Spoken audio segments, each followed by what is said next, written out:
Well, let me ask you a question on this then, since we're on this topic. Have you ever tried, I mean, have you deliberately tried to shoot something at like a bad angle with a 650 grain arrow? That's what he said. It's the worst case scenario error. That's what they always say. So he's wrong. The worst case scenario is the guts. I'm not calling us the pastors of archery, but we are out here trying. We are out here trying to evangelize. Yeah. We're trying to evangelize, spread the good word of archery. We're the pastors of archery. Someone's throwing me out of the church. I mean, it does look good. All right, I guess if we're gonna get started drinking, let's pop these. I have some business to take care of that I screwed up in the last pod. Oh, that I need to clarify before we you need to remove going. your foot from your mouth. Is that well, slightly? Okay, so we were talking about cars, and we were talking about the GT40, and you said the GT500. You remember this? Oh, yes, that's not GT500, well, right? So the GT500 is the Mustang. The Mustang, Shelby Mustang or something. Yeah. So it's like, I think the Eleanor it's a car. GT40, Yeah. So the GT40 GT40 is the little like Ferrari looking Ford. You know my buddy Ray, who we're going down hunting with? Yeah. He has a 67 and a 2017 or something like of the same Yeah, cars. that's freaking cool. That car. So he has an Eleanor, a green one. Wow. Yeah. Well, I'm not much of a Mustang guy, but when you get to that level, like it's pretty undeniably badass. Those old ones are cool. Car people, I apologize. I screwed that up. My bad. GT500, GT40. Did we establish that I still will not fit in a GT40? You won't fit in a GT40 and you won't fit in a GT500, I don't think. This is no fun.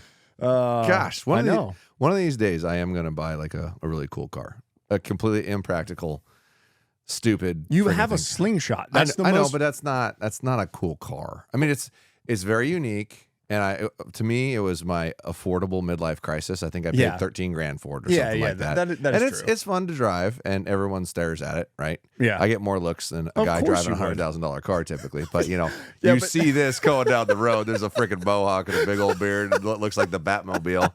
And it is the gray and black and whatnot. It'd be like the Batmobile edition. Dude, I want you to bring it down. Is it 2-seater? Yeah. You bring it down here and let's just cruise. Let's cruise. I really want to buy you a helmet that has the cutout for the Mohawk. Do you have to have a helmet in this We'd state? have to check in Tennessee if you have to have one. So they have really weird laws around that. Yeah. It's called an auto cycle.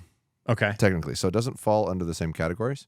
It doesn't have it'd be like a convertible sports car with way less safety things. Like it's a tube frame, 1,700 pounds. Like you get in a car wreck, you're dead. Well, like this guaranteed. Like we're talking about this because we saw a motorcyclist splattered around at the intersection. Yeah, you got a better shot than that person did for sure. Yeah, literally right as we pulled in here, setting stuff up. There's like a girl laid out in the middle of the freaking. ground. She was moving, so hopefully she's okay. But like that's not fun to see. I've had bikes since I was. This is the archery content anybody wants. I guess they probably told her not to get up, right? Yeah. Hey, if you're still here, like and subscribe. Exactly. So that's another funny comment that I've got a couple of people like, I hate it when you ask to like and subscribe. You do it so much. It literally is a joke. But you should go to podiumarcher.com and use discount code BMAC for 10% off all your purchases. Which is not a joke. Which is not a joke. That you one should is do pushing. That. Absolutely. Okay, so I have a question that is a technical question that I purposely did not bring up. Okay. So I've been shooting the Title, Mathews Title. Okay. Orgasmically wonderful. Isn't it? It's freaking awesome, dude. So I literally was shooting at 50 yesterday, and I'm sitting there at 50, and I'm literally like, okay, where in the dot do I want to hit? Like I'm pointing at a circle, and my pin is sitting so still that I'm like, okay, am I going to go to the upper part of the dot down there? Am I going to go to the lower part, the left side or the right side? I've stopped shooting at single dots until I get to 80 yards because I've cracked so many arrows. Yeah, good feeling. Dude, it feels so good. Yeah. It's also because I've got the right draw, but right draw length. So we took me from 30 down to 29 and a half. But what was weird was I measured at a 30 because they measure you from the tips of your fingers. Yes. Which seems kind of stupid. But you have to take into account the string loop, and you're not taking that into account. 30 doesn't mean 30-inch draw length. It means 30-inch draw length with the loop. Which is 29 and a half. Okay. But I've got a short loop. As short as you could make it, it's still going to be at least a half an inch. Yeah. Okay. Yeah, that's true. So most people's loops are probably 3/4 of an inch to an inch. Yeah. It shouldn't be, but that's really common. That makes sense to me. So here's my question, though. I'm getting some snappage on my arm. Okay. Almost every single time I go shoot. It's not every single time, but unless I'm really intentionally grabbing the bow and manipulating my grip more than I You've probably got your heel on the bow. The heel of your hand right here. This is probably touching the bow. I've never had this problem. Like even with the longer draw length. And that's the weird part about, so I looked at the grip difference on the Title because I've got the UV grip on there and I've got the UV grip on the 33, the lift. And I don't know what it is, but the Title, I think that the left side of it, I think it arcs sooner. So I can't get as much hand rotation without me really feeling like I'm cramming my finger into the bottom of the grip. Can I offer you a suggestion? Yeah. Use the 2-piece grip. Okay. Like I have on my Title 34. Oh, your Title 34. I have the same bow. My goodness. Yeah. When you said, I want to do this in the back of my mind, I want to do that for like 6 months. You left and I walked over there and looked, there's another one. I grabbed it, took it home with me and built it back in Spokane. That's what I've been shooting for like the last 3 or 4 weeks. What does it feel like to you? Amazing. Yeah. I still don't have the muscle memory reps back in enough yet, so it's still moving around. But every time I shoot it, it gets a little tighter and a little tighter and a little tighter. Things are settling down. It's starting to look good. And but you can just see where it's going. Like you can just see. You can see the road to. I've shot like everything I've shot this whole year. It's the first time I can go. I know where that is. Yeah. I guarantee I know where that arrow is. Yep. You can pull up and look and go, yep, that's exactly where it is every time. That's awesome. It's just stable. It's still moving around, but it's not moving around as much. Yeah. But it's literally when it goes off, it goes wherever the heck it was pointed. It hits behind the pin, period. And the torquing, the left to right torquing. So little. It's so hard to make it torque. Yeah, like I've purposefully tried to. Yep. That's that wide limb set. Yeah, that makes sense. It's the widest limb set of any bow built. They had to redesign bow presses for it. Yeah. Because they just didn't get that far apart. I did press it with the old school limbs, like the pre, not even like you mean fingers? Yeah. Okay. So does your press have the wide limb, the wide kit? Or how long have you had your press? A long time. So, Jesus, you pressed it with that? Yeah, it was not a great plan. No, that's bad. But this is what I did. What? I lined it up as good as I could, and then I started pressing, and then I took a clamp with rubber on it, and then I made sure that it was good, and there was no bend. Yeah, no, don't do what I did. This sounds so bad. Don't do what I did. I didn't break anything, but I was able to change it. Yeah. I need to order some of the new fingers that are wider because it's a poor decision. Maybe it's not the fingers that are wider. I mean, they make Mathews. No. What I'm saying is the dowels that are longer. No. I've got the regular dowels and I've got the old school fingers that are still so you need the narrow Mathews fingers and the longer dowel. Correct. Yeah. Or we just go to a different press here real soon. Ooh. Yeah. Okay. Yeah. So I'd hang tight on that. Okay, that's an interesting. Listen to all these hot takes early on. Okay, so let me ask you a question about what I was wondering was, should I switch grips? That seems like an easy thing to try. It's very simple to try. Yes. Okay. The only negative about the 2-piece grips is you have to tape them on. So you can mimic what the 2-piece grip is going to feel like by just taking the grip off. Right. It just doesn't have a nice looking finish. Okay. So what I would do is take your Ultra View grip off altogether and shoot it and see if it goes away. If it does, then a 2-piece grip is going to make that go away. That makes sense. And when you say a 2-piece grip, had that once. You mean side plates, basically. Yeah, side plates. Yeah. Left and right sides, nothing in the middle. Yep. I've shot that bow a ton. I haven't nicked my arm once. Yeah, it's really weird for me because it's not a thing that I do. And so my concern is like if I use it for hunting, I will have some sort of sleeve, and it's been so freaking hot. I've been shooting with no sleeves, and I'm still catching my arm on occasion. I'm telling you, the only way you're doing that is if your heel's in on your hand. That makes sense. No, it has to be. It has to be. It has to be the way my hand instantly. Is. Okay, all right. So pull your Ultra View grip off and try it without it. I thought this was going to be the thing that I was going to do. I just like to talk about things for archery, but I'm also curious about this because this led me to another. I was like, okay, well, hold on here. What if? Because the system is so easy to change and manipulate now, what if I took my arrest out of center shot and I took it from 13/16 to 1 inch and then I just drove the cams further to the left? You would run out of sight adjustment and you'd never get your bow sighted in because you have to move your sight so far to the left.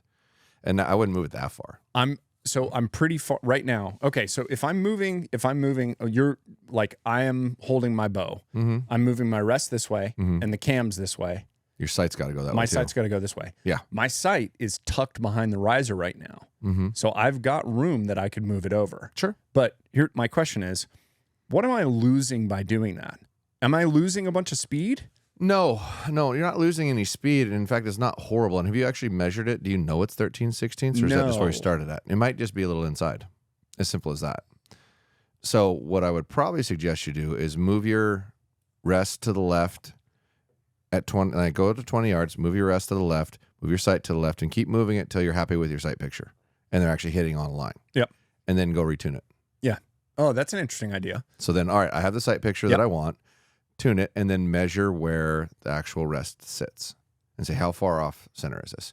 There's been bows that were constantly tuning at 7/8 or 15/16 or an inch. Like the some of the early Bowtech stuff, or I shouldn't say early, but mid-early Bowtech stuff, like 2006, 2007, 2008, they had to redesign arrow rests and sights because of those bows, because you had to tune it so far to the left. It was over an inch. Interesting. Like an inch and an eighth. And you'd completely run out of windage in your sight and your rest.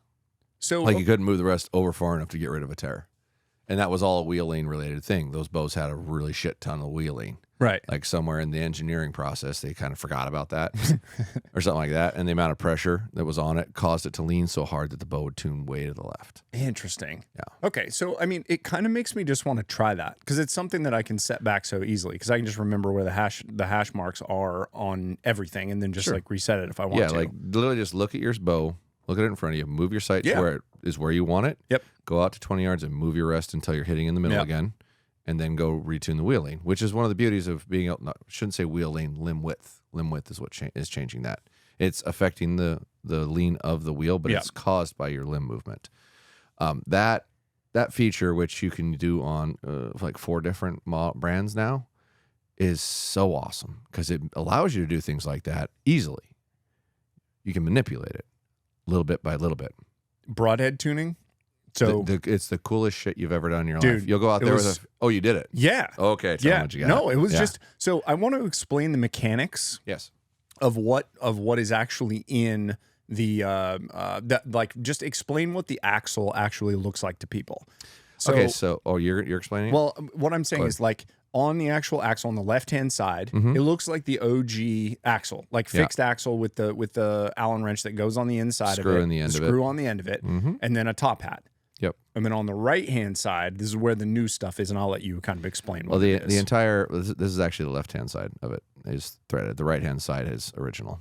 So if you're holding your bow, I'm side, holding my bow. Okay, so the right-hand side of it is just straight down with the screw. The left-hand side of it's threaded. Maybe 100%. I'm wrong, but I don't think I'm right. I guarantee you're wrong. You want to go grab that bow? No, it's fine.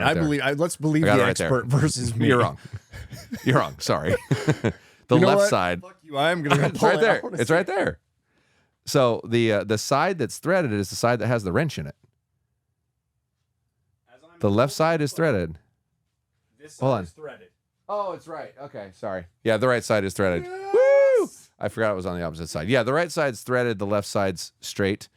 Now, I think they tell you do not change the top hats in those, but I'd be willing to bet you could.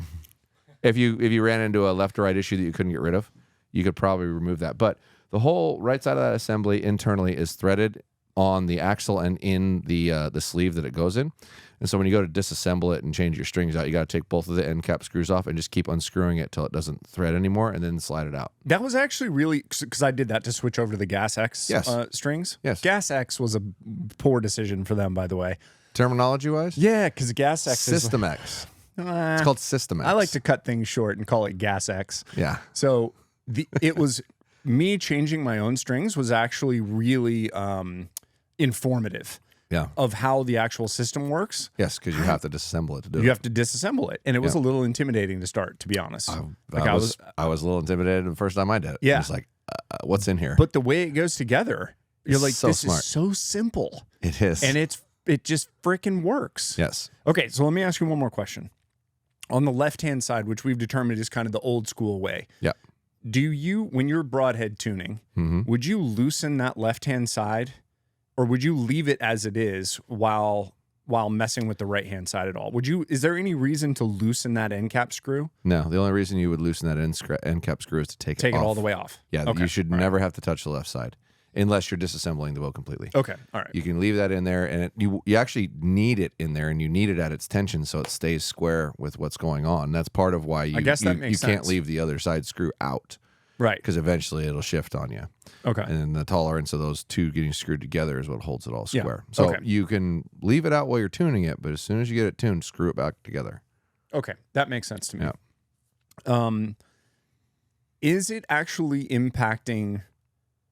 I guess it's impacting wheel lean 100%. as it's going, because as you're pushing it to the left, you're increasing the lean because the cables are being pulled across the roller guard, correct? Well, you're changing the stability platform of the axle if you make the limb wider. So what it's doing when you thread that is you're actually widening or narrowing the gap between the limbs. Okay. That's what's going on. That's what makes it. That's why it's not a patent violation of Bowtech's patent. Because Bowtech does not widen the limbs. Bowtech does not widen the limbs. It's moving within the middle. The cam itself is moving left to right. Listen to that. Between the That's limbs. such a subtle, little, we figured this shit out. Well, I mean, Mathews is very smart. One, they have 3 patent attorneys full time on staff in the building. So they're going to figure out what your patent says and figure out how we can get around it if we think the technology that you've created is valuable. If they don't knock off your technology, they probably don't think it's valuable. So that's basically the backhanded way of saying they probably really liked Bowtech's technology, but hate Bowtech with a fire of 1,000 suns. Like they've sued them heavily at one point. Although I think there was really no money changing hands. It was at the end of the whole thing. Yeah, to be honest. But I mean, I think that's like a really consistent thing that we see in the archery industry is. Yeah. People have parallel thinking ideas because they go, this is a problem that I believe exists. Here's how I would solve that problem. Yes. You get sent stuff all the time that people, and then you come out with something and people are like, you stole my idea. You're like, we had the same, it's a L-shaped bracket for a Hemsky thing, whatever. Yeah. No, that was an interesting one. Yeah. Well, I guarantee you with a lot of your ideas, there's been other people that have been like, I thought of that. You know how many times something's been made in this industry that I thought of and then came out? Dude. It's stupid. And it happens to everybody. Absolutely. Like if you look at a problem and find a solution for the problem and then don't act on the solution to the problem, somebody else is probably going to act on a solution to the problem. Yeah. Because it would be incredibly arrogant to think you're the only person who could have thought that up. Dude. Early on, I would get frustrated. It's like, I thought of that. Right. Right? And then feel like it was your idea. And then, hold on a second. No. If you have an idea and you believe in it, just do it.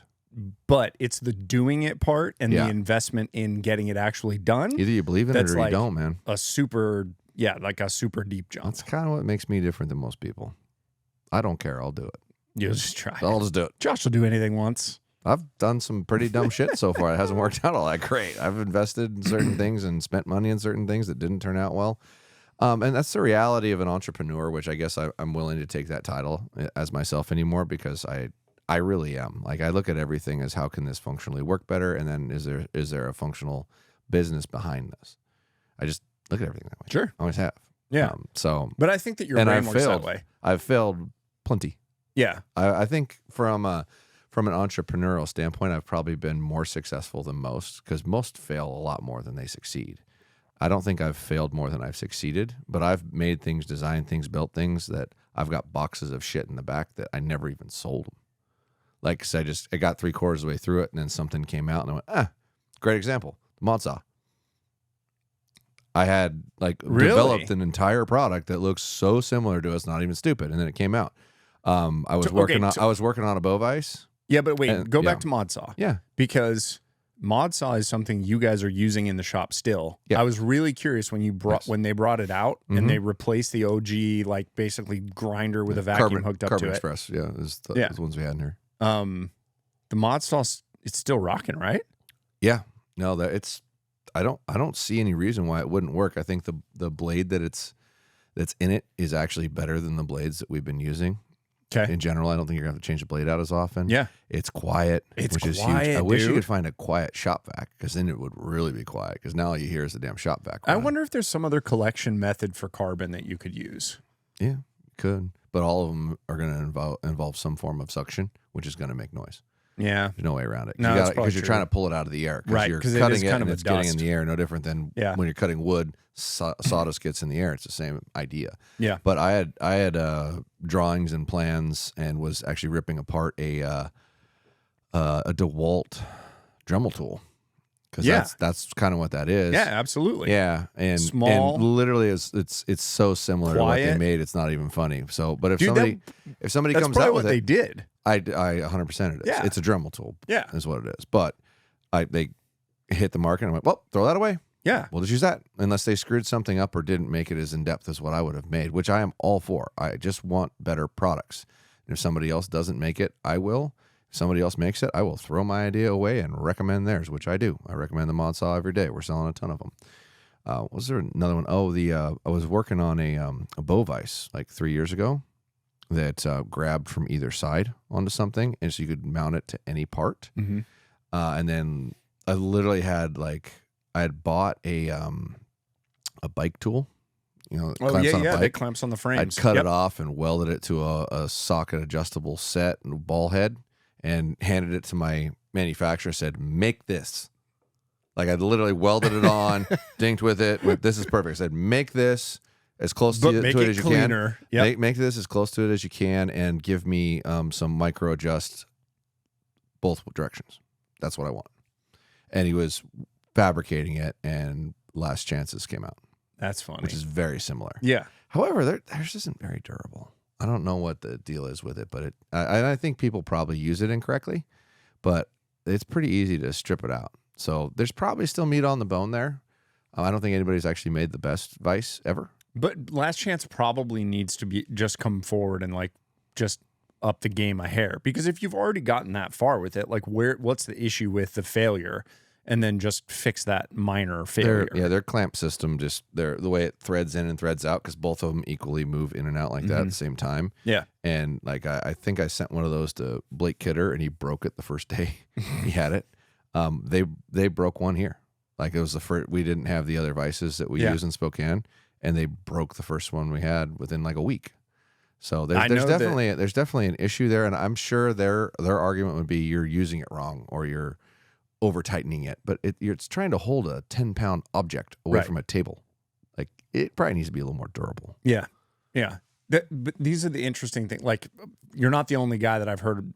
You're not the only shop owner. There was another shop owner in town that I saw it sitting in the corner, and I was like, "Why is that there?" And this is here, and he was like, "Yeah, I already stripped it out. It's not working."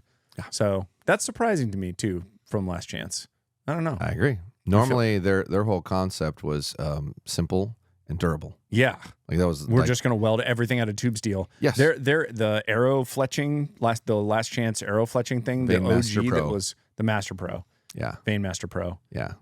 That's another one though that I liked it at first, and then I started to hate it. Yeah, I feel bad about that because it's very expensive too. I know they changed the platform to plastic now. Yes, but I had the OG like heavy ass aluminum one, which was cool. But yeah, the glue would get on those little, and they're like, "No, you just got to get the glue off." I was like, "No, you can't get the glue off those stupid little wires," and then you end up shaving them and. It's like my least favorite type of work to do. Well, whenever you get adhesive on something, the only really way to get it off is to soak it in like acetone or MEK or something like that. And when the wires are also covered with plastic, then it'll come off.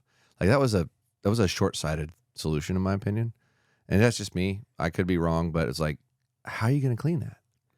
You're not going to be able to clean that effectively. I'm sure that they were like, no, we're very detailed. Like every single time we wipe it, there's a 7-step process. But like, I want to just slather shit on there and just get rowdy with it. Yeah. All right. Let's shift gears. Did you watch the video that I sent you, the Ashby video today? I did. It's very similar to multiples that I've seen before. There's just a separate person talking about it. Yeah. Okay. So what I'm referring to is the hunting public video. I just feel like this is going to be a reoccurring theme for me for the rest of my life in archery. Yeah. So it just is. Yeah. So they talked to I'm so bad with names from the hunting public. Yeah. It was him and Ranch Fairy and Ed Ashby. And for the record, I love the guys at the hunting public. I love what they do. I love what they support, and I love what they're going with. So, but I don't know any of their names. I'm sorry, I don't. But I'm terrible at names. Like I'm horrible at names. Well, like okay. for the record, Tim called me like way back when and said, "Hey, do you want to meet Brandon McDonald?" I'm like, "Who's that?" Yeah. Like I didn't even know your name. Well, I probably had 400 subs at the time, and the hunting public You had way has more. No, three you had quarters of a million. No, you had way more than. Okay, no, okay, all right. Yeah, Well, remember you kind of puttered out there because we had to make Brandon great again. That's true. And here we are. And here we are. We're making me great again. It's a pretty heavy investment of me into making you great again. Hey! Speaking of heavy investments, what do you think of this? This is beautiful. Isn't this fancy, everybody? Yeah. So we do need to comment down below on what you think of the new set versus the previous one. That's right. Is it less gay? Listen, we used parts and pieces from the shop because I wasn't sure how committed our relationship was going to be together. And then once I realized, like, okay, we're both having fun. This is a thing we want to keep doing. I'm going to design a set that I actually, first of all, that we can actually have more people here. Because when we had Rob, the 6'8", 330 freaking whatever monster man sitting on like a trash can over in the corner back behind us. Trash can. He was on a chair. All right, still. barely. Yeah. Like this will just look better. This 3 cameras set 100%. up. Like it's gonna be legit. 100%. If you're listening on audio, thank you very much for finding us. Obviously, we're kind of new on the audio platform. What's the thing that you ask people to do on the audio platform? It's not like and subscribe. Leave a review. Leave a review. Yeah. So the only way you can really the public can see who likes what is how many reviews they have, assuming they're good. Like if they have like a 5-star, 4.9 star, and then a decent amount of numbers of reviews, it appears to be significant, right? So, and there's no other way on the audio platforms to really show it. Now, as the owner of the audio platform, there are things you can go back and look at to see how many downloads you're getting, but the public can't. Right. So the only way the public can actually see it is how many reviews you have. Okay. So if you're only listening to audio only, wherever you're listening to it, whether it's on Apple or Spotify or whatever you're using for a platform, if there's an option to leave it a review, please leave it a review. Unless you hate it, then I'd prefer if you didn't, but I also believe in free speech and the right to do whatever you think is in your best opinion. Listen, so if you want to do it, go ahead. But there's value here. And the truth is, I know that I've been thinking a lot about this. The currency that is social media and that is the like and subscribe currency, what we're actually asking for is we're taking a lot of time that we could be doing other things to do stuff like this. Right. And so it's a very simple thing to push the like button and the subscribe button. And it's like, honestly, I equate it back to like the preacher at church passing the plate and being like, just throw some money in there, everybody. And there was I guess that's one way to look at it. Well, here's what I've been thinking about it. Okay. If the pastor is a good steward of the money and providing good value to the people of the church by doing good things with that money, I'm getting way into the weeds with this one, everybody. For the record, we have 21 reviews on Spotify at the moment. Fantastic. With it's 5.0.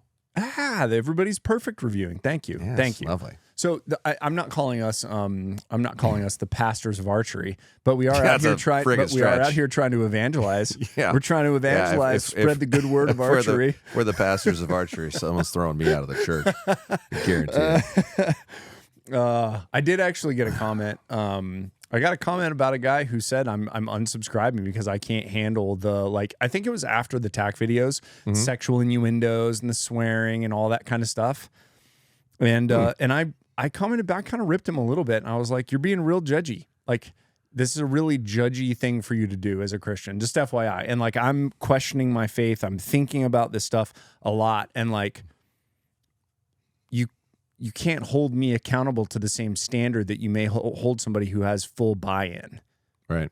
And so what you're doing is making me be like, I'd rather just hang out with my buddy Josh and just say fuck a couple of times. Yeah. And maybe not go to the church that you're going to. So listen, don't leave bad comments about Jesus or I'm going to get all rowdy on you in the podcast. You do poke back. That's the funny part. I think you love the comments. I'm just doing my best to not look at them. But yeah, don't look at them. It's fine. You had a lot of support in the last video. Right. I don't know. You were very vulnerable about that. And I mean, I went through, even after we talked about that, I was tempted to tell you, don't put that in there. Because I was being vulnerable and I was really struggling with it. And in all fairness, at that point, I think I'd been on a home 4 days in the last 60 bender when we sat down and talked about that, and I was wrecked. I was 100% wrecked. And I got home, and I was home for a couple weeks, and I took some time to rest and relax, and I feel like a million times better right now. I just hadn't been taking enough, so I allow. But I don't have a problem allowing myself to be vulnerable and being honest about how I feel and what I'm struggling with, because everyone struggles with that. The number of people this last weekend at the Montana Attack that came up to me and said, "Fuck the haters." Yeah, like, dude. A lot. And it just came out like a day before. That's amazing. I had at least 10 people come up to me and imagine say if we put it on your channel, not my channel. You're not wrong.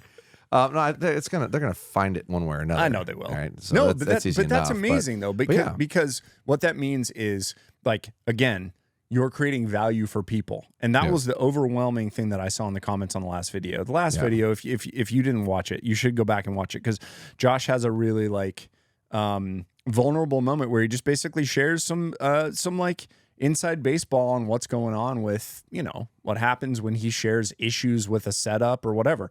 It's worth it. It's the Bomar's a dick and I suck at archery podcast. No, I think it's the other way around. I think it's I suck at archery and Bomar's a dick. I can't remember. Yeah.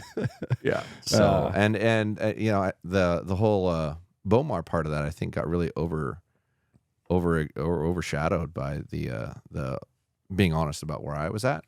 But I wanted that to be a focus too, because I do think that guy's been treated very poorly. I don't think it's very fair.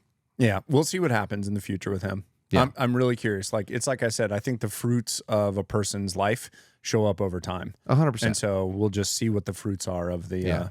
As long as he doesn't light any more trucks on fire. I don't care about that. Run any legal issues. Go for it. He can light as many trucks on fire as he wants. Yeah, but no, I was surprised. I actually read the comments of that a lot. Like, I was scrolling through them, just looking at them and whatnot, which in general I don't do. But I got an immense amount of very positive support, and I really appreciate that. And I don't think I saw a negative thing on that one, which I don't think I did either, to be honest. No, I don't think there was. And I didn't delete anything either. No, and it was a more commented on video than I think we've had, period.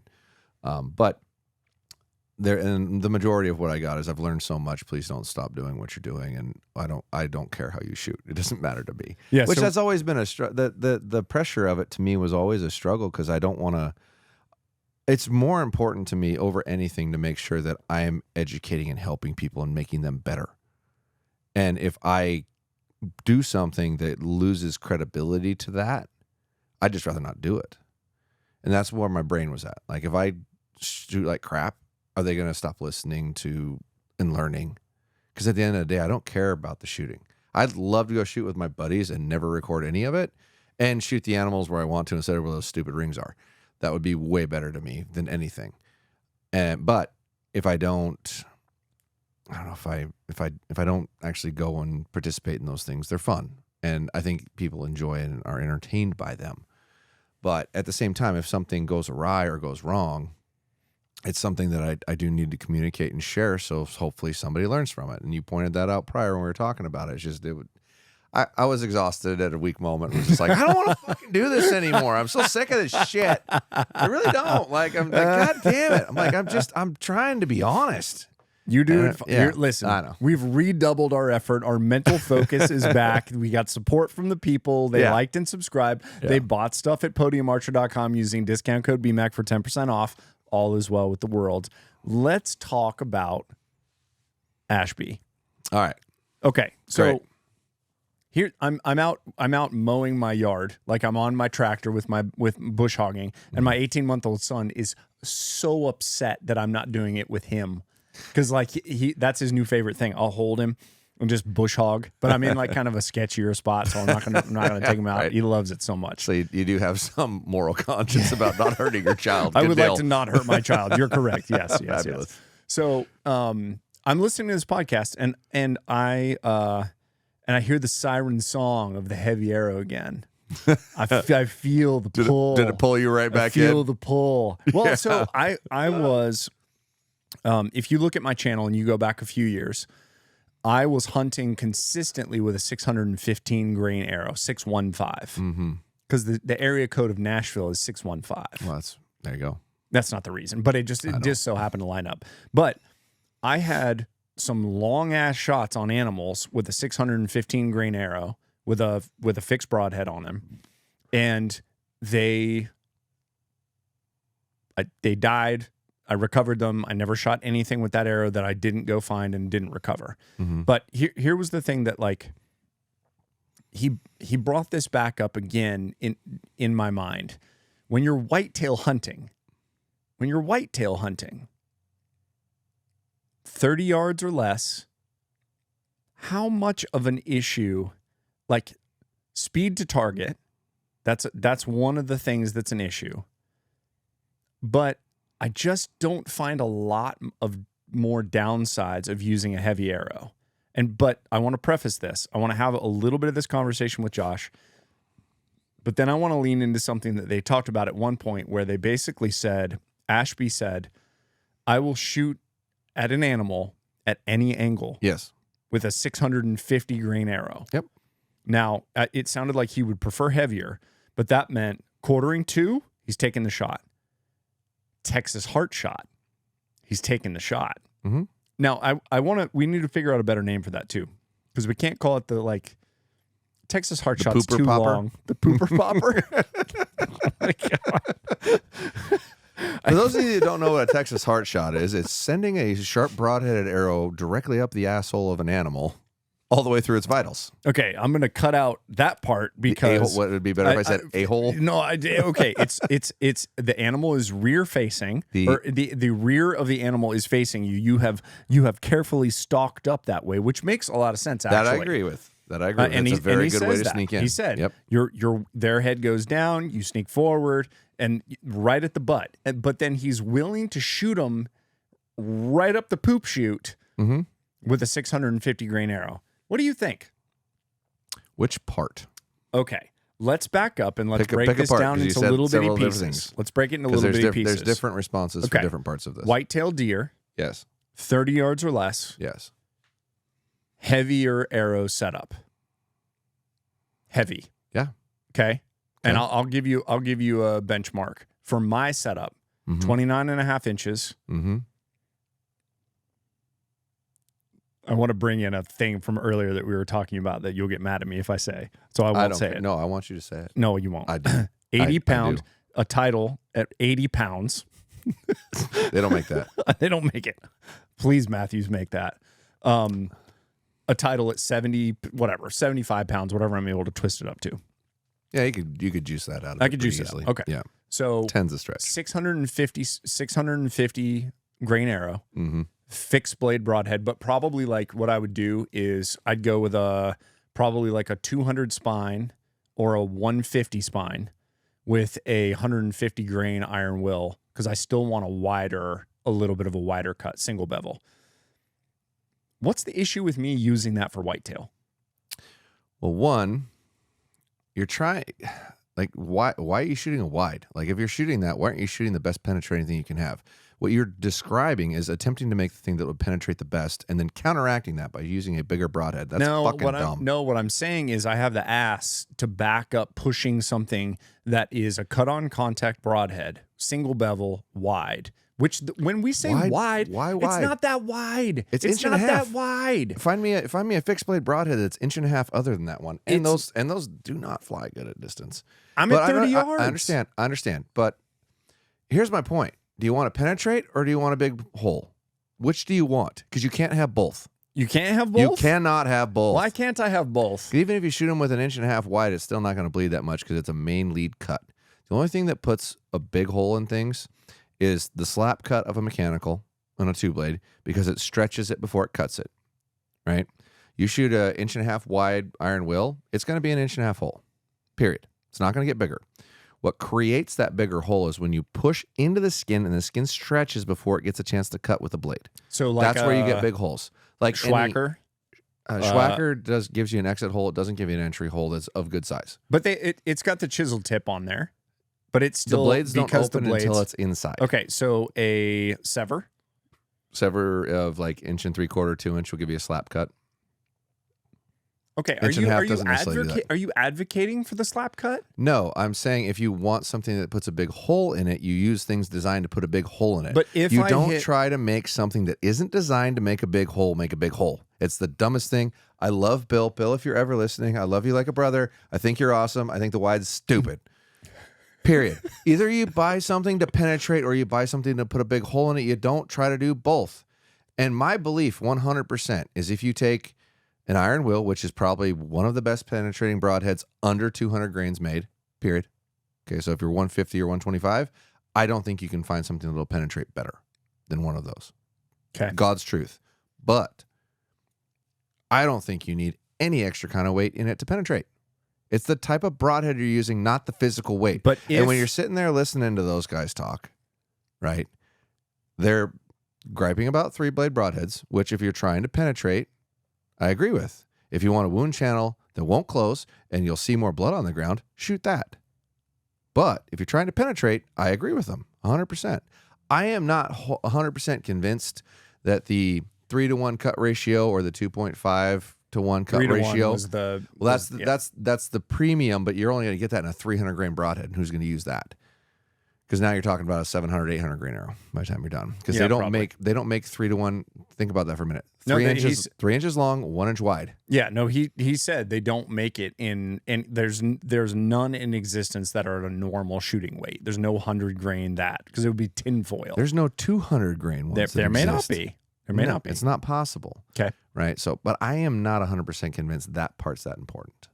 I am incredibly convinced that a lead cut 2-blade, preferably single bevel broadhead is, and Iron Will makes that.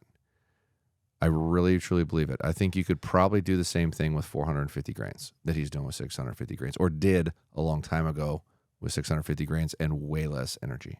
Okay, but why do you think he had less energy? Because he's talking about the bows that he was shooting back then. And, well, okay. I mean, let's talk about it. What years were these? Like, do you remember? I think he said late 90s. Okay, late 90s. One of them was a compound. One of them was a compound. I think he said it was a Martin. He was using a Martin Warthog. Okay, I think that's what he said. Martin Warthog is? I know that's what he said because I listened to it. Okay. A Martin Warthog was made in the early 80s. It was wooden. Yeah, but wooden riser, wooden limb, 85 round pounds. wheel, 240 foot a second IBO. Okay. 260 foot a second IBO. Slow as shit. IBO with the 350 grain arrow? Yeah. Okay, so he's 100 feet per second off, maybe? Yeah. Okay. What's 100 foot a second with the same weight arrow through it on the kinetic energy scale? Yeah. A lot. Okay, so then and the other flaw in what their discussion is, which I understand why they're saying what they're saying. Anytime you get a pass through, you can't use that because it doesn't tell you how far it went in because there's no more resistance on the other side. Well, how did you get a pass through? And maybe focus on that instead of these things that aren't passing through to try to use data. That just doesn't make any sense. They're very adamant on you must shoot at animals to get results that nothing else matters. Like you have to shoot a Cape Buffalo dead on the ground within 30 minutes of it being shot as your medium. And anybody trying to use any other medium is just ignore them. Maybe. I don't have the venom you have for this. That's what they're saying. No, I don't have venom for it. Understand something. If I had to shoot a Cape Buffalo, I'd 100% shoot that. Period. I would. We're not fucking hunting Cape Buffalo. We're hunting a white-tailed deer. But what are you losing? And if you have a big 5-year-old white-tailed buck quartering to you, are you going to take the shot if you have a 650 grain arrow with an iron will bill, wide, single bevel, and expect to get through those arm bones? Why are you so hooked on this wide thing? Well, because so I had a buddy shoot a bear. Yeah. And hit it dead ass straight in the arm bone. Yeah. I don't remember which one it was. It was above the humerus ball. So maybe it was the actual humerus. And he shot a Grim Reaper whitetail special, and the arrow stopped dead. Like just went in. You mean a 2-inch mechanical 3-blade with an aluminum ferrule? Yes. Yeah. Yes. No kidding. That's not the goal of you don't shoot them there. But my question is, would he have made it through? And would he have killed the bear? Because that bear shifted last minute. If he were using a 650 grain, even if it was one of Bill's whatever, lighter single bevels. So I understand the premise you're making, and my answer would be possibly yes. However, what if it went the other direction? What if he shot that same 650 grain arrow with a 2-blade single bevel, blah, blah, blah. And the bear turned the completely opposite direction. He shot in the fucking guts. Yeah. That bear's going to live. Now, if you shoot him with that same whitetail special and the opposite happens, that bear's going to die. You think that he would live with the fixed head? I think there's a high likelihood he'd live, but if he didn't, you'd never find him because he wouldn't bleed and he'd go so far away from you. Find him. That's you'd never likely. find him. So I guess the relevance of whether or not he lives or not is up to you to decide, but you didn't recover the bear. You shoot that same bear with a giant mechanical broadhead, he's probably dead within 250 yards. So we're making an argument for a bear turning one direction versus the other. Okay. All right. It's always boils down to this heavy bone breaking threshold, which I understand and I get. And yeah, would it be cool to have an animal quartering towards me and sluice him? Sure, that would be great. I understand the idea. But if that same arrow goes back and doesn't hit vital organs, he's gone. Okay, so you feel like the issue or the compromise, the teeter-totter. Yes. Because that is what it is Yes. the teeter-totter. Yes. You feel like the teeter-totter is there's a lot more behind the diaphragm than there is dealing with this section of leg right here. Yes. Okay. 100%. It's kind of that's kind of where I had moved as well.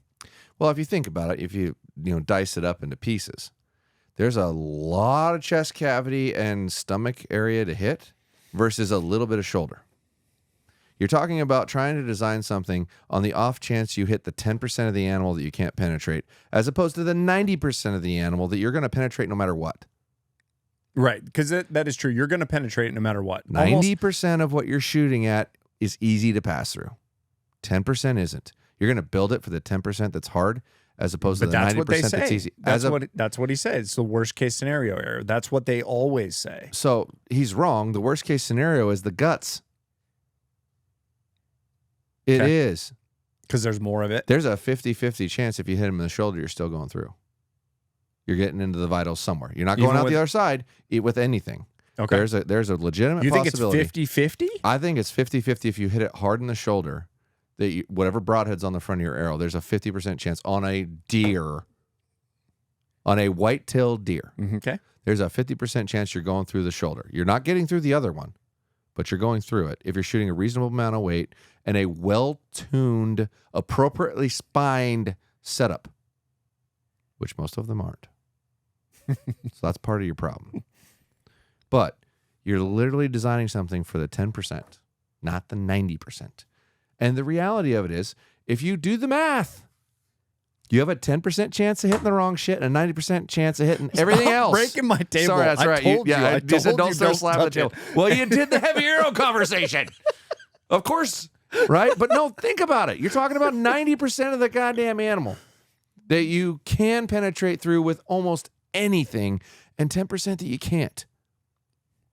And if you hit that back shit with a big 3-inch, 2-inch cutting diameter, 3-blade broadhead or something like that, or 4-blade or whatever's your spiciness that you like, you're going to put a way bigger hole in it and you got a way better chance of killing and recovering that animal. And number one, and the problem I have with the heavy arrow thing more than anything, even up close, like originally, I'd say a year ago or 2 years ago, I would have said, if you're shooting 20, 30 yards, yeah, use a heavy arrow. Go for it. Animal reaction time is the number one reason why animals don't get hit where they're supposed to. And white-tailed deer are the most skittish thing you're going to shoot at for the most part, other than like coos deer. Coos deer are psycho. Like and antelope. Antelope will jump out of the way like crazy amounts. But it's wild. I don't see anybody building a 650 grain arrow to go after a coos or after an antelope. Correct. Like because I've never even heard not of that. Shooting super close to them. Correct. Because that's the point, is unless you're literally sitting on water for antelope, and maybe, but they also die easy. Apparently, everybody's like, you shoot an antelope in the ankle and they just die. Antelope are paper animals. Okay, yes. You hit paper they don't animals. die. They don't die. But that's the wrong phrasing and the wrong verbiage for antelope. If you shoot an antelope where they live, they can't hide. Oh, right. So it's not so much that they're going to die right away, even if you make a bad shot. It's that they can't hide from you. So you're in the open country. So they may go 500 yards. So they might go 500 yards, but you're going to watch them go 500 yards and bed down. Right. And you sneak in on them and shoot them again. If it comes Or down to that. they just may go there and then They may die. Sure. And you just a glass white-tailed them. deer is going to be 14 farms over. Well, but he's also going to go into stuff where you can't see him. Yeah. He could be 200 yards away from you and you never find him. Yeah. Because you can't see him. Antelope are in wide open. So that's a different deal. Yeah. Yeah. Okay. That's, yeah. So now, but do this math, right? You're talking about 650 grain arrow. How much faster is a 450 grain arrow? Let's just call it thirds to make it easy. Easy on you, right? Okay, all right. So a 650 grain arrow versus, you call it a 400, 425, whatever, a third of the difference. Okay. We're talking like 60 feet. 60 feet a second. What's reaction time difference on 60 feet a second? But when you do the math and you break it down, we're into the 20ths of a second. I've done this before, and I've got a video on it where you're breaking it down. So, have you actually played back and watched an animal move? Yes, it's crazy. Okay, so no, if it can literally be. I did it, and it can literally, the difference between I can't remember what my arrow weights were, but it was probably something close to 400 versus 650, and there can be a 2.5-inch difference between those arrows at 20 yards. 20 yards At 20. Yeah. And you're trying to hit bananas. And you're trying to hit the vital V, where if you go an inch the wrong direction, you hit the hard stuff. And I listened to the hunting public guy talk about him shooting the animal in the humerus or whatnot, and hit it actually right in the went ball. through, hit it right in the ball. Was he trying to shoot it in the ball? No, he wasn't. So trying to why shoot did the you ball. hit in the ball? Well, he probably just did what most people do on occasion, and they misshoot because they're excited about shooting a big ass animal. 90% of the time, it's because that animal moved. How much more movement did that animal have before his arrow got there? Because he was shooting a super heavy arrow. Well, I mean, he hit it very low. So so if he was shooting a very fast arrow, in theory, he would have just snapped its leg a little bit lower, if you think about it. And maybe he would have got lucky and he would have gone through and got that artery that's on the backside of the leg. Did he hit it low because it moved, or did he hit it low because he misjudged the yardage or misranged it? Because that's the other thing you're also not thinking about. If you're talking about a 650 grain arrow versus a 400 grain arrow, and you try to go off of, I guessed at 35 and he's 40, you know how much closer to where you're going to hit is at a 400 grain arrow over a 650? It's drastically different. So that there is a big difference. But 90% of the benefits. I didn't pull this into spot and stock. I didn't do any of that. I'm not talking about spot and stock. I know, but I'm talking about I expect him to come here and he's over there and I don't have time to range, so I'm guessing. But in a whitetail scenario, I think that you got your setup pretty good. I'm giving people credit for actually being good whitetail hunters. I'm not saying take it elk hunting and guess when the elk takes a few steps. I'm going to make you stop right now and listen. All right, so you expect your deer to come through this trail, and you know what that yardage is. So you expect to shoot that deer at that trail. And here comes this doe, and she's 10 yards from that point, so you know exactly how far away she is. And here's a buck on her ass, and he starts fucking with her, and she goes that way and goes off the trail to try to get away from him. And he's chasing her, and he goes out 5, 7, 10, 12 yards away farther, and she stops and finally stops running from him. And he comes right up behind her and stops, and you have a clear shot. And you've got like 5 seconds. You're guessing how far away that is. So don't tell me a whitetail hunter. All right. I've done enough of that now. I've done Midwest and Eastern hunting a bit. And you can have the best of intentions. That's fine. The only way you're knowing exactly what you're shooting at is if there's bait or some attractant that's going to force them to go to that spot. They don't always do that. But that's you can't tell me that that's not possibly why that happened. And when you're talking about a difference between a 650 grain arrow and a 400 grain arrow, that's drastic if you're off by like 3 yards. I can be off by like 6 or 7. He can't be off by 2. Oh, you think those are the actual ratios? It's pretty close to that when you go look at it. Yeah. Because one thing that most people miss, especially this 20 and 30 and in, go look at a sight tape from a 320 foot a second tape, and then go look at a sight tape from 240, because that's probably the difference. You know how fast your 240 foot a second sight tape opens up? It's quick. Yeah, like normally when you're shooting a fast setup, you're pretty tight out to 40, 45, and then it opens up a lot. Yeah. Your slow one, it's opening up a lot at 20. And that's the distances we're talking about. Yeah. There are so many benefits to faster. It's crazy how many there are. The only benefit you've got to heavy, like you're talking about, is, I'll just shoot him right in the shoulder and it'll go through and I don't have to think about it. Okay, well, I mean, that's it. But that's it. Okay, but what about straight up the poop shoot?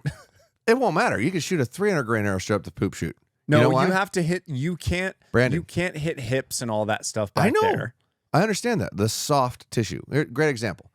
I shot an elk that I couldn't find that got shot a month later with a rifle, and it had my arrow in it. Had my broadhead sitting right above his heart. Oh, that sucks. That animal, I shot him at 70 yards with a 360 grain setup. And it buried. It hit him right here. It was hard quartering and ended up right over his heart. I got 27 inches of penetration. How did he live with the freaking arrow in there? I didn't hit a lung or a heart. The angle was steep. Super steep. Like he was almost completely away, almost poop shooty. Yeah. But enough that I could tuck it in the hip. And I hit it. I hit it right there. Oh. And it rested right over his heart. 27 inches of penetration on a bull elk at 70 yards with a 360 grain arrow. If you don't hit any bone, it'll go all the way through him. Yeah. With any weight. Of course. Because but they literally talk about the inside of the cavity, the equivalent that you're shooting through is water. Yes. Like all the organs and all that stuff. That's what the substitute is. The fluid is dynamic water. distance is water. Yeah. 100%. You take the skin out of it, you take bone out of it, you take muscle tension out of it, it's water. So it makes sense to me. You shooting that setup would be safe. A 40-pound girl could shoot through that. Yeah, quartering guy. away. Yeah. Sorry. Don't mean to judge. You could be a 40-pound guy. Them, whatever I'm supposed to call it. So, all right. I guess what I'm thinking about is my setups where multiple times what I've done in Tennessee, especially in the early season before the leaves are all coming off, they're tight. The setups are tight. And what I'll do is set up on, where there's multiple trails that are coming in, there's a confluence of trails. That's where I'm setting up. And I will literally tell you, I've set up multiple times and killed deer where I am not shooting over 25 yards because I can't see them. Sure. They come through, you stop them, the adrenaline hits like a son of a bitch, and you go, Merp, and then you just go, which we know I've already got a problem with already, then shoot. Well, let me ask you a question on this then, since we're on this topic. Have you ever tried, have you deliberately tried to shoot something at like a bad angle with a 650 grain arrow? No. Have you done? Okay. No. But I want us to this year. I believe wholeheartedly. Let's try it this year. That's fine. I believe wholeheartedly that'll go through. But you know what else I believe will go through? A 400 grain arrow with the same broadhead on it. Okay, so you don't think the weight? 95% of this is the broadhead. Okay. And one of the people in that video that you're talking about told me that he agreed with that. The hunting public guy that we can't remember his name. I'm not saying. I don't say. I'm not saying, but one of them told me. I said, well, actually, no, wait. I can say it because we did it on a live. Ranch Fairy, I said, is it 95% the broadhead? And he said, yes, it is. So that means it's only 5% the weight. Okay. I don't remember that, but I believe you. I guarantee it was in there. I believe you. I guarantee it was in there because I just wanted him to say that. I feel like you're talking to me like I'm Ranch Fairy. I'm asking questions. Dumb and I feel like think about this very idea. Accusatory. No, it's dumb enough isn't fair. I'm sorry. No, it's not dumb enough. Listen, if all you care about is shooting through the hard stuff at any angle, then I get it. But I honestly this year I think I am, especially because you can shoot so many does here. I think I'm going to deliberately front quarter one with a 400 grain arrow with a single bevel, a 2-blade single bevel, and I'll go right through it. Okay, and you don't feel like that with that setup is an unethical shot? No, what I'm calling it's unethical. The broadhead.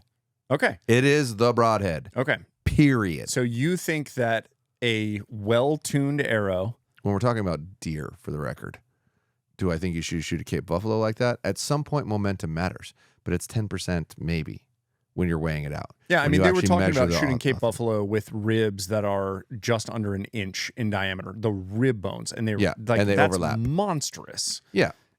So compared to the whitetail deer here, yeah. So okay, that would be interesting for you to try it. I would be interested. I would be interested for you to try. I think I'm frustrated enough about it over time that I'm just going to go ahead and do it. What makes you? And then frustrated, if I'm wrong, I will show you I'm wrong. Well, because this is a very hot topic on the internet, right? It's one of the more debated things you'll ever hear. Yeah. So if I'm incorrect, then almost every knowledgeable person on the internet is incorrect. I don't know that it's incorrect. I think this is just opinion. And I also wonder about the data set. Well, science is not supposed to be an opinion. No. I'm talking about. It's not COVID time. I'm talking. I'm talking about if you want to shoot a deer at any angle, and you go, yeah. As long as your arrow doesn't break and it's adequately spined, and you're using that type of broadhead, I think you're going through. Really? I really do. Okay. I don't think it's the weight at all. Okay. So, and since I now am hunting a state, because I bought my license a couple weeks ago, hey, that told me I had to have it congrats. and all that for signing up for something. But yeah. And you can shoot 3 does a day, 2 does a day, some crazy amount of deer for like 4 months straight, right? Yeah. I'll go ahead and do it because Okay. I guarantee you you're going through a doe. There's no Okay. way you're not. Honestly, I could probably shoot a 3-blade chisel point and go right through a doe like that. But the premise is a lightweight arrow with the penetrating broadhead Okay. will still go through. Okay. What will you I'll use? deliberately shoot it right in the socket. Okay. I'm not laughing. I'm serious. I'll do I it. believe you. God, I'm uncomfortable right now. All right. I So get you can fired come up to my on this place. topic. You can I come really to my do. place and we can whack a couple because I've got too many doe on my place right now. Yeah. So we'll set it up and we'll come out when I get them. So we probably established. To be fair about this and do it correctly, we should probably be like on a ground blind or something on ground level, not at an angle. Like go straight through it. Okay. Right in the socket, right in the shoulder, front quartering. Front quartering. Yeah, front Okay. quartering, go All right. right. through the socket. I'll try one. I mean, what I want to make sure. God, where's the failure point on your arrow? Like, what do you think? What do you think if it's going to fail? What do you think the failure is going to be on the arrow? I'm talking a Tennessee white-tailed doe that is probably between 90 and 130 pounds. Maybe they get a hair heavier on occasion. Maybe. Yep. So quartering to, you're 20 yards on a ground blind with whatever setup you're going to use, your title, whatever. What do you think the failure point on the arrow is going to be if it fails? It'll break after the insert if it fails somewhere. After the insert? Yeah. Okay. Because I won't use a stock insert. I'll put something in it that I know won't fail. I'll probably shoot a longer internal insert just to be safe because that'll move the failure point farther down. You know, T-Bone likes the ethics and they go down like way far, so it makes it a lot harder to break. Yep. My 50 grain titanium's going like that far. Yep. That's pretty probably far. what I'd use. Okay. But I'd also probably collar it. But I don't know. And I say that because I've never shot an animal and had the actual arrow try to go up over the insert, and that's what a collar stops. You follow what I'm saying? Yeah. But I do just think that it, like as the deer's dropping, I think it moves the pivot point back on the arrow more so that potentially you're leaving more good stuff inside the animal. Sure. Because I think if you get that breakout that a lot of hit inserts have, where it basically just, as soon as the broadhead goes in, it just seems to break. As if you don't have a collar on a hit. Like Yeah. I would 100% demand that if you're using a hit insert, only use a collar. Yeah. Because it will fail like that. I mean, it was a great idea to make the smallest internal possible, right? Yeah. But without that collar, they break so easily. They break so easy. standard- Every single time I've ever broken one of those, they broke in the exact same way. Yeah. They just fold out of the carbon. Yeah, They your just fold right your out of the side. standard faced insert, like the titaniums or steels or whatever that I make those, you're not doing that with that. But there's a weak point in there when you're talking about the point itself until it gets to the insert. But you can collar them and get it well.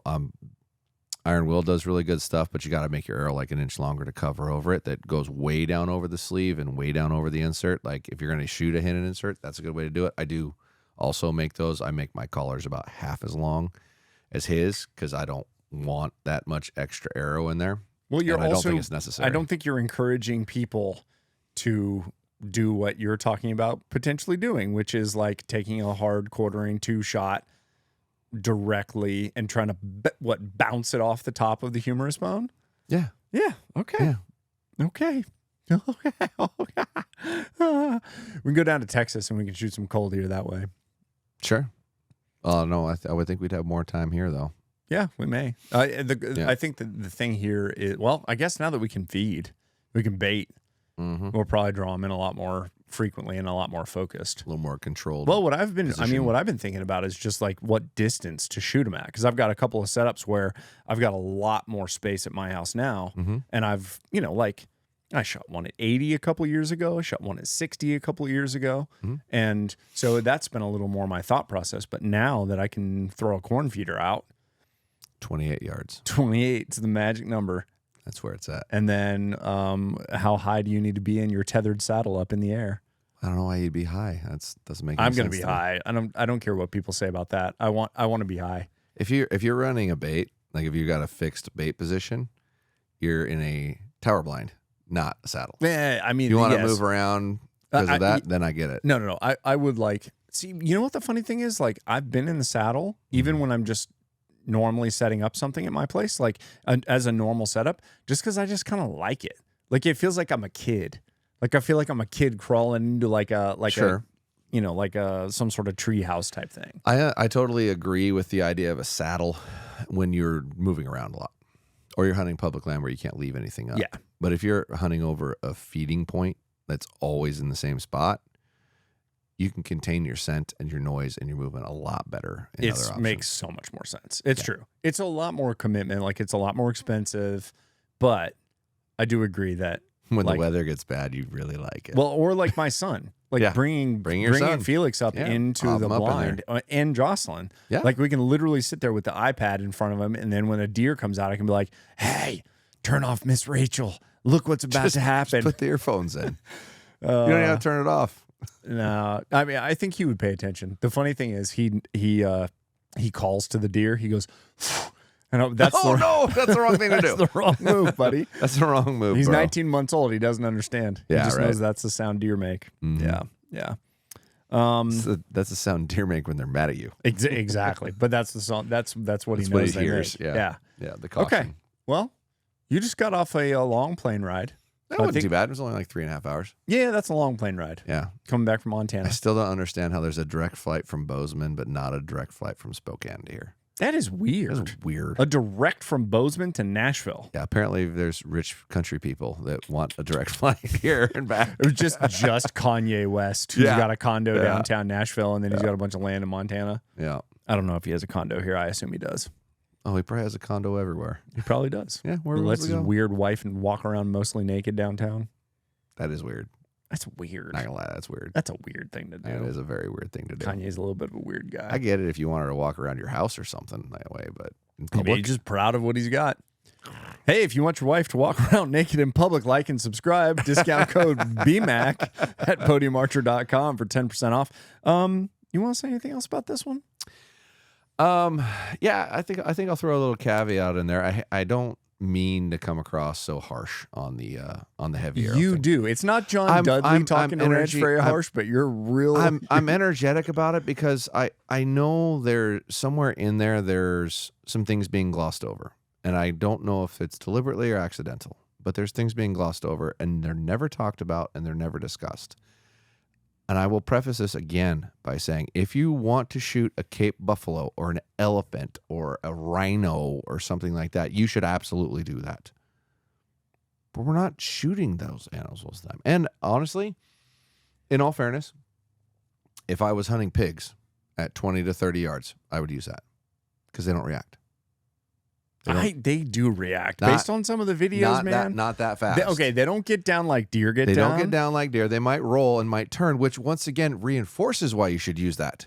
So if your elevation change isn't changing in the animal, right? Yeah. But its rotational position is changing, you're still going you're probably likely to actually be hitting the same portion of vitals. There just might be something in the way. And that makes perfect sense. I totally get why he does that. Okay. If I was just shooting pigs at 20 to 30 yards, I'd 100% use that because the speed isn't going to matter. They're always at a designated position, like feed, right? And they're probably going to twist, but they're probably not going to drop. Stop hitting my table, you son of a bitch. I'm going to reinforce all this. I did it on purpose. I'm gonna. If the animal doesn't drop and it's only turning, yeah, go for it. I think so there's a couple Ranch would argue though that the pigs are dropping. So this is another dropping a half a foot. No, of course not. But when you're hitting an animal that is dropping, the parallax of the arrow shaft bending does create resistance to actually going through the animal. No, it does. And it also potentially bends the tip, potentially bends the ferrule, potentially breaks the insert out of the side of the carbon, like those things. But on top of that, if your arrow took 20% longer to get there, is the animal moving at the faster one, or did it start moving between the faster one and the slower one? The animal, in theory, is moving faster when the slower arrow gets there because they've had more time to speed up. I understand that. My point is, did the animal even move on the fast one? Oh, till I got hit. So does the parallax matter in that scenario? No, it does not. There and watch and like playing it back. I've looked at a lot of it on film. It's amazing how long it takes the animal to react from the time you fire till the time the arrow gets there. It's like, let's say that animal's 25 yards away. It's common that animal doesn't even start moving until the arrow's at 18, 19, 20 yards. That is the crazy part, is you can literally see the arrow typically enter frame. It's in the frame before they're moving. And then the animal starts to move. But when they move, dude, they just start dropping so fast. Yeah, to where a slower arrow would miss by 4 to 6 inches more. Maybe 4 to 6. I don't know. End of discussion. I don't know if it's 4 to 6, but it's dude, it's definitely more. So take it from me. I have 50 plus probably animals recorded with a traditional bow from my deceased father.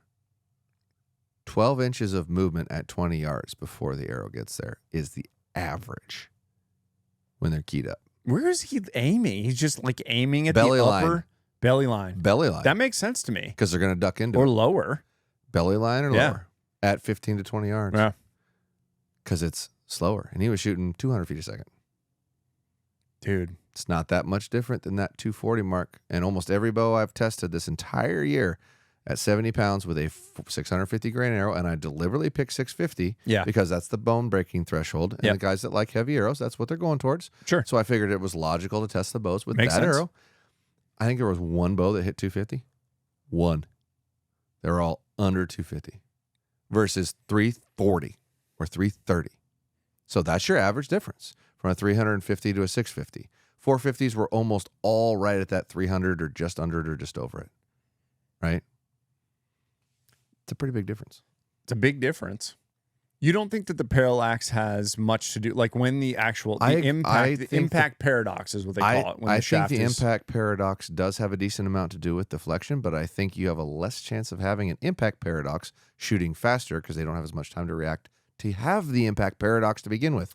That's the other interesting thing about the Ashby studies is arrow technology. Like, so you look at the GPI weight of the Easton 5.0s or the HLRs from this year, and you look at the difference between what's the GPI of an HLR that's a 250 spine versus what he was using back in the day for an aluminum spine for the weight. So I think your 250, I know the 300 in an HLR is like 8.1. I think the 250 is in the high 8s. If I remember right, I have to go look at a chart. Yeah, I don't do a lot of 250s. But you know that the aluminum arrow that he was using back when they were doing in order the testing, to get a 250 spine aluminum arrow, you'd have been like a 2317, a 2514, one of those, and they were all 500 or 600 grains to get that. Like, that's the crazy part, and is that you're shaving. Their GPIs are 11, 12, something like that per inch. Okay. So you're shaving whatever. Let's call it 3 GPI off of a 25%. Yeah.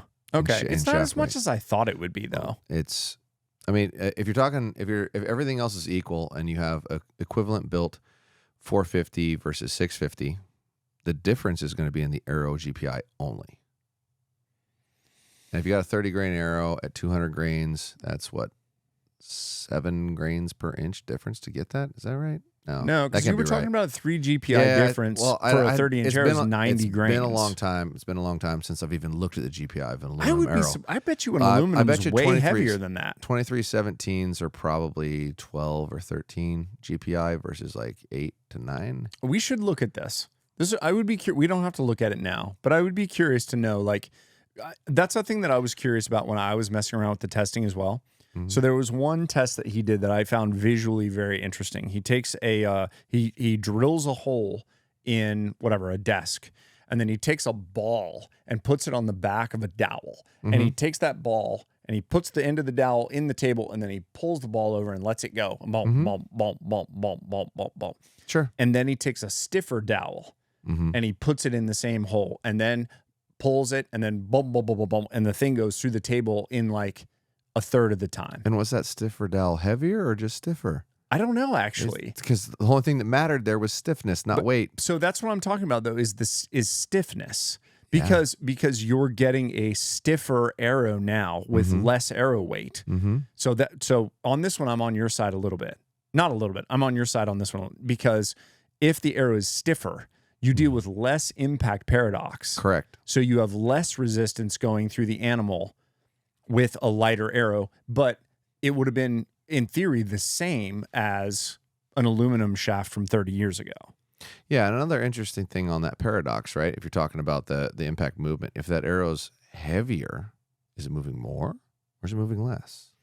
So if the spine's the same, right? So in theory, if it was heavier, it would move more, right? Because it's weighted evenly throughout the entire, right? Yeah, because the weight is. So the paradox should be worse with a heavier arrow than a lighter arrow. Well, it's also moving. It's also moving slower. So, like, you think about that. If it's actually moving, 100 feet per second slower, you have more time of it being out of the animal. Sure. I don't know. Yeah. These are just like, these are the interesting physics questions because we know how to do so many of these calculations, but there's this interesting medium that we shoot into that's not really replicable. Like, not yet.